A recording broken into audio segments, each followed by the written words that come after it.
Assalamualaikum warahmatullahi wabarakatuh. Saya Selwi Delita, mahasiswi Universitas Muhammad Nasir Bukit Tinggi, jurusan Administrasi Publik, sudah pada semester 5.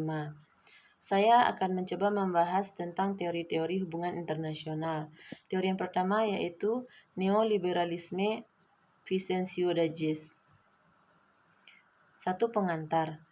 Neoliberalisme adalah salah satu pendekatan teoritik atau perspektif utama dalam hubungan internasional yang menitikberatkan pada konsep rasionalitas dan perikatan atau contraction. Itu di dalam Martin 2007. Kegagalan perspektif realis dan terutama neorealis memprediksi berakhirnya Perang Dingin secara damai mengakibatkan ketidakpuasan terhadap kedua perspektif ini dan selanjutnya mendorong munculnya wacana kebutuhan akan adanya perspektif lain yang dapat memberikan alternatif penjelasan. Di dalam situasi inilah perspektif neoliberalisme hadir memberi kritik terhadap neorealisme dan menawarkan sejumlah prinsip mengenai anarki dan struktur sistem internasional serta preskripsi tentang bagaimana perdamaian dapat dicapai di dalam Catley dan Witkoff tahun 1997. Kemudian kita akan membahas tentang kemunculan neoliberalisme. Neoliberalisme hadir mengisi ruang kegagalan neorealisme yang sama sekali tidak memprediksi bahwa Perang Dingin dapat berakhir secara damai. Menghadapi fenomena berakhirnya Perang Dingin melalui jalan damai ini, para penstudi hubungan internasional tidak saja menerima kenyataan gagalnya neorealisme memprediksi, tetapi juga menilai ketidakcukupannya lagi untuk memberikan penjelasan terhadap perubahan sosial internasional secara umum. Robert Jarvis secara eksplisit menulis seusai Perang Dingin berakhir bahwasannya pendekatan realisme dan neorealisme tidak lagi cukup menjadikan penuntun untuk dapat menjelaskan masa depan politik internasional. Dan inilah bukti kegagalan realisme, itu di dalam Lebo 1995.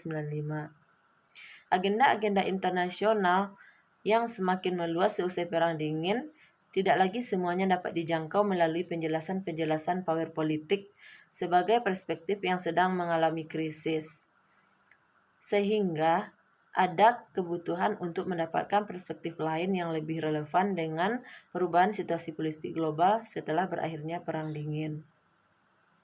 Kemudian asumsi dasar dan prinsip utama dari neoliberalisme. Secara prinsip, sebagaimana halnya neorealisme, neoliberalisme mengakui struktur anarki sistem internasional dan melihat negara sebagai aktor yang rasional. Meski demikian, neoliberalisme tetap menjadikan kerjasama antar negara dalam situasi sistem internasional yang anarkis sebagai fokus penantiannya. Dengan begitu, dapatlah dikatakan bahwa prinsip utama yang diusung neoliberalisme ialah optimisme terhadap kemungkinan kerjasama di bawah sistem internasional yang anarkis. Kemudian ada perdebatan antara neoliberalisme dan neorealisme. Kombinasi antara beberapa persamaan dasar serta ditopang oleh prinsip utama dan asumsi dasar di atas melahirkan perdebatan yang dikenal dengan neo debates antara neoliberalisme dan neorealisme. Secara umum perdebatan tersebut terjadi dalam soal yang pertama, interpretasi atas situasi anarki sistem internasional. Kemudian yang kedua, pandangan tentang kerjasama internasional. Yang ketiga, tentang penilaian tentang capaian. Yang keempat, mengenai prioritas tujuan negara. Yang kelima, tentang intensi dan kapabilitas negara. Dan yang terakhir, tentang peran institusi dan rejim. Itu di dalam Baldwin 1993. Kemudian kerjasama dan peran institusi. Terdapat 3 karakteristik utama dalam situasi kompleks interdependence, yaitu saluran penghubung yang jamak, tidak adanya hierarki antar isu, dan peran kekuatan militer yang kecil. Itu terdalam Keohane Dane 1977. Karakter pertama merujuk pada situasi di mana dalam hubungan internasional terdapat banyak saluran yang menghubungkan masyarakat termasuk semua negara antar pemerintah dan transaksi-transaksi lintas negara. Kemudian karakter kedua merujuk pada keadaan di mana tidak ada hierarki antar suku isu dengan isu lainnya. Karakter ketiga merupakan implikasi dari karakter pertama dan kedua, di mana saling ketergantungan dalam berbagai isu membuat pilihan cara-cara militer untuk memecahkan persoalan, bukan lagi menjadi prioritas utama sebagaimana umumnya yang dikemukakan oleh kaum neorealis. Kemudian teori yang kedua yaitu teori Marxisme oleh Baik L.S.W. Wardani. Marxisme adalah salah satu perspektif dalam kajian teori-teori hubungan internasional alternatif. Kita akan mengupas tentang asumsi isolasis dalam Marxisme tentang hubungan negara dengan masyarakat. Berbeda dengan perspektif arus utama yang menyoroti sifat dasar manusia. Marxisme lebih banyak mengedepankan persoalan yang berkaitan dengan hubungan struktural manusia dengan lembaga yang mengikatnya. Kemudian ada asal-usul dan tokoh pendahulu dari teori Marxisme ini. Awal mula kelahiran perspektif Marxisme yang diadopsi dari sosiologi adalah karena terdapat fenomena stratifikasi sosial antara negara-negara, seperti adanya sebutan negara kaya, negara miskin, negara utara, negara selatan, dan sebagainya. Kemunculan paham Marxisme berawal dari kritikan Karl Marx terhadap kapitalisme. Revolusi industri di Eropa menghasilkan kelas borjuis dan kelas proletar. Marx berpendapat bahwa hierarki tersebut melahirkan ketimpangan yang semakin lama semakin lebar sehingga menimbulkan ketidakadilan bagi kaum buruh, sehingga harus diakhiri. Dengan mengamati suburnya ketimpangan sosial yang disebabkan adanya pesat revolusi industri, Marx memperkenalkan ide tentang revolusi proletar, yaitu sebuah bentuk revolusi yang akan mengakhiri ketidakadilan tersebut. Ide-ide yang dituliskan oleh Marx menyebabkan Marx terkenal sebagai pelopor utama gerakan sosialisme ilmiah. Ajaran Marxisme berakar dari ajaran Karl Marx yang melahirkan ide tersebut pada abad ke-18. Friedrich Engels juga merupakan filsuf revolusioner yang berasal dari Jerman.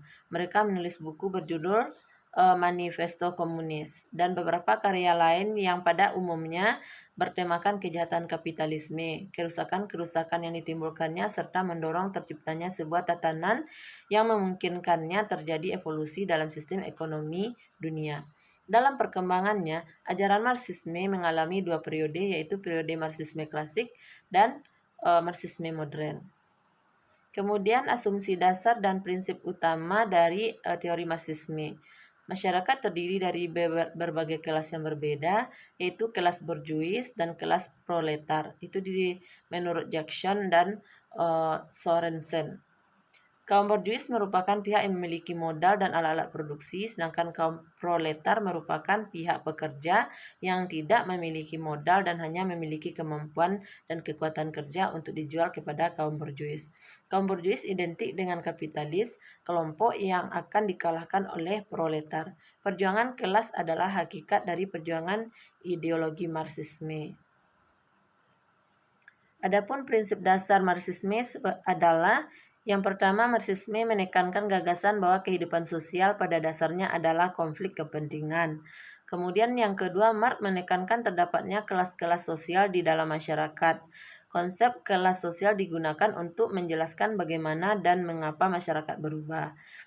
Kemudian yang ketiga, Marxisme adalah teori politik yang memberikan perhatian pada dua hal.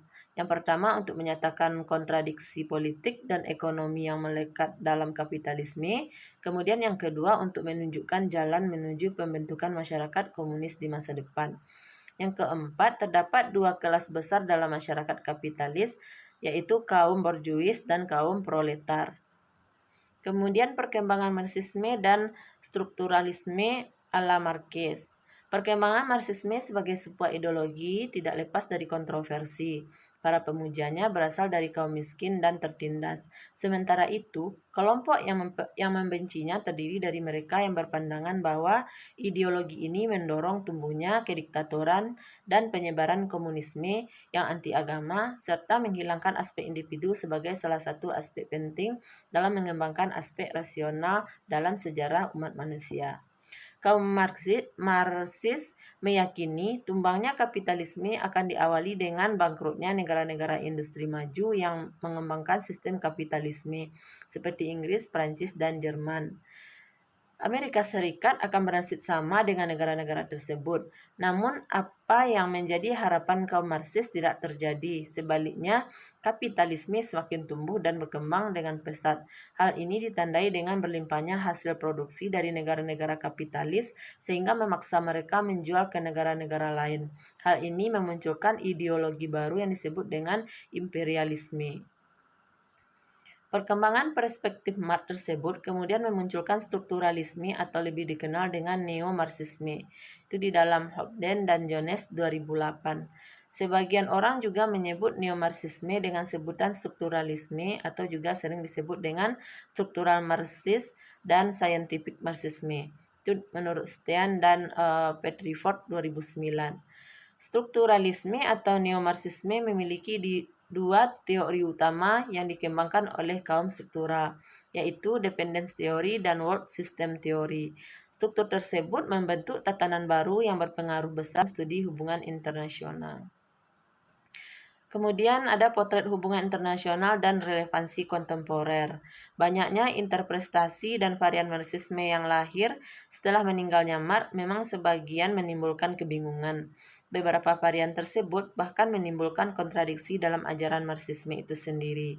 Justru disinilah letak dinamika perspektif Marxisme. Perbedaan mendasar antara perspektif realisme dan liberalisme dengan Marxisme adalah fokusnya pada aspek ekonomi, bukan pada konflik dan kerjasama antar negara. Tidak seperti pandangan liberalisme, Marxisme beranggapan bahwa sistem ekonomi tidak dapat dipisahkan dari campur tangan pemerintah atau negara. Marxisme juga menolak pandangan kaum realis yang lebih mengutamakan politik daripada ekonomi.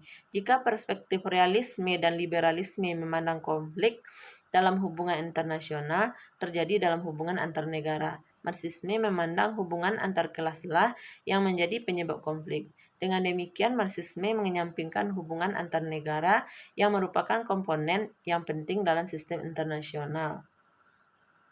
Perkembangan Marxisme sebagai sebuah paradigma bahkan tidak pernah ada habisnya. Interpretasi yang beragam atas ajaran Marxisme memberikan ruang yang luas bagi pengembangan pendekatan baru bahkan gerakan baru. Berbagai isu hubungan internasional dapat dianalisis melalui perspektif Marxisme, mulai dari globalisasi sampai dekolonisasi, mulai dari perang melawan terorisme sampai konflik etnis, mulai dari kejahatan transnasional sampai kegagalan regionalisme, mulai dari isu imigrasi sampai perubahan iklim, mulai dari munculnya korporasi global sampai protes lokal dan sebagainya. Tersedianya ruang yang amat luas untuk mengulas persoalan hubungan internasional kontemporer melalui perspektif Marxisme ini. Demikianlah penjelasan saya tentang teori hubungan internasional. Wassalamualaikum warahmatullahi wabarakatuh.